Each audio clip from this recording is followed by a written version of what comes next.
Yeah, a somber and very different scene here outside the home of Rob Reiner. Police have cleared this area. LAPD detectives should be presenting their evidence, their findings to prosecutors today with formal charges against the 32-year-old Reiner anticipated tomorrow. Investigators are supposed to come by and serve search warrants. They have not done so. I just got some of the images of the arrest of Nick Reiner. That's the U.S. Marshals.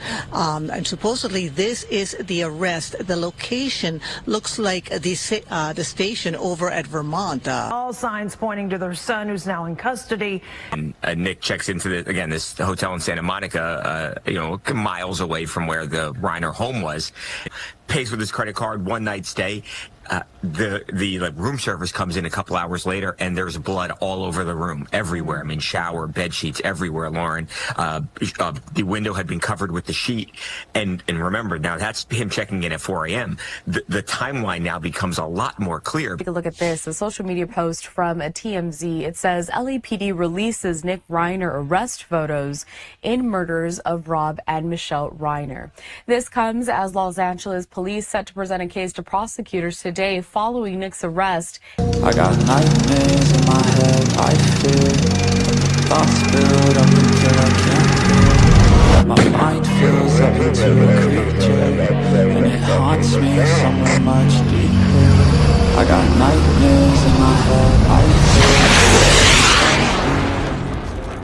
According to the Mail Online, guests at the A-list packed holiday party said that Nick displayed antisocial behavior, including staring at attendees.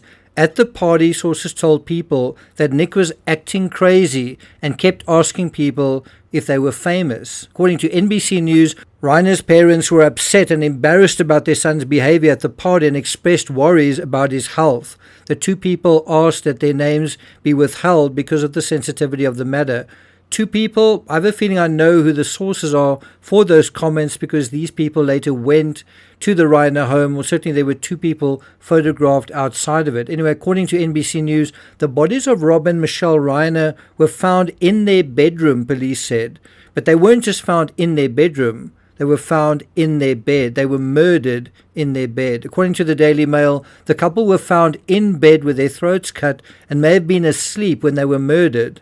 And I think what this may indicate is that the crime unfolded as follows. There was a big fight at the party. After returning home, Nick couldn't let it go.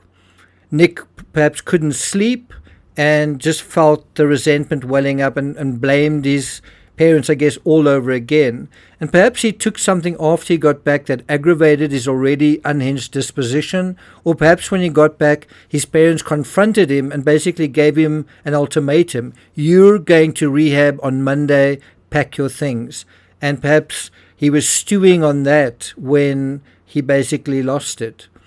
If so, if this is what happened, this would be a particularly galling setback for the 32-year-old. Just think about it. He wants to party, he wants to feel good, he wants to have fun. Now, in the middle of the festive season, it means that he's going to miss out on the best Yuletide fun. And who is preventing him from having this fun? Well, his parents, probably both of them. Now, while the middle child was cooling his heels in some sterile bunker, everyone else, including his older brother and younger sister, would be getting warm and fuzzy with their famous parents at one glamorous party after the next, all the way from Christmas to New Year's, and he would miss all of it.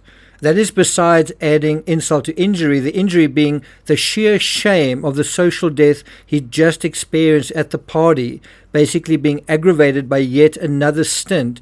It's his 18th or is it his 19th in rehab. Now, although Nick apparently stormed off, I'm not sure what that actually means. Does it mean he stormed out of the house, meaning Conan O'Brien's house, out of the party house and sulked outside, or did he storm off in a huff and puff all the way home? I doubt whether he left the party on foot. He'd likely arrived with his parents and probably drove home with them as well. And you can imagine, if that is what happened, the tension in that car driving home. They feeling embarrassed. They can't sort of take him anywhere. You know, are you on something again, confronting him, all that kind of thing. If you don't sort this out, you can't live here anymore, something like that. In any event, we're going to deal with a map and the timeline in a bit more detail. But before we get to that, if you haven't subscribed to the channel, please do. Welcome to the many of you who have subscribed. If you're finding this analysis worthwhile, please do hit the thanks button and let's get started. It's interesting that the Los Angeles Police Department put out those photos of them arresting him in handcuffs. Seems like they're just trying to be very transparent about what's unfolding here. On Sunday night, when they first met with the media, they had a very bizarre press conference where there was no information given out, and then the police department who would confirm nothing. So one thing we don't know are Nick Reiner's movements that night, before and after the incident. When did he get home? How did he get home? What happened after the incident? When did he leave home? And I guess looking at a map, it is possible that he left on foot. I mean, from the party. I mean, we know he went on foot to the subway and to the Pierside, his hotel in Santa Monica, after leaving the Reiner residence at some undisclosed time, perhaps close to 3 a.m. It takes around 30 minutes via subway from Brentwood to Santa Monica. Now, if Nick did leave on foot, it would take under 20 minutes to walk just under a mile from the O'Brien's home on Merino Avenue to the Reiner residence on Chadbourne Avenue. The same route would take about 3 minutes by car. At the Los Angeles Police Department's weekly Tuesday meeting, Assistant Chief Dominic Choi told commissioners that the couple's bodies were found in the bedroom. The Reiners were killed over the weekend, and their son Nick Reiner has been arrested in connection with their slayings. Nick's first court appearance was set for Tuesday morning at the Clara Shortridge Falls Criminal Justice Center, but it was delayed because he was not medically cleared to be transferred from the jail to the courthouse, according to his attorney, Alan Jackson. Strange that, isn't it? The moment Nick Reiner appoints an attorney, suddenly there's an unexpected hitch, a delay, and Nick doesn't appear at the LA courthouse downtown.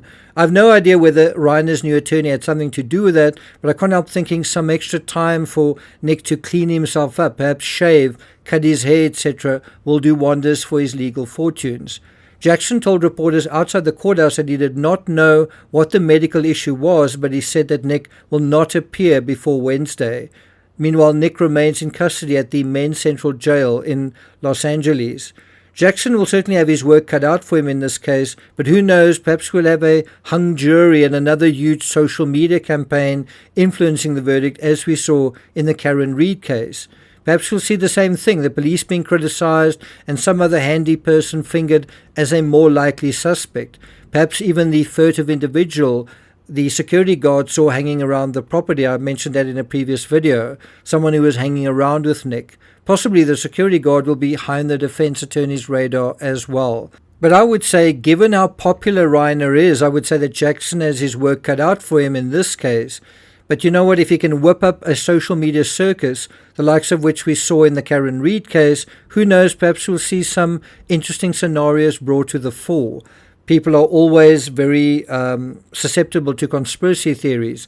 How about the same person who is still out there who murdered Nicole Brown Simpson and who has never been caught or charged? Perhaps they are to blame for this crime as well. What do you think? Well, I'm not going to take it further than that. Thank you for listening, and I'll see you guys next time.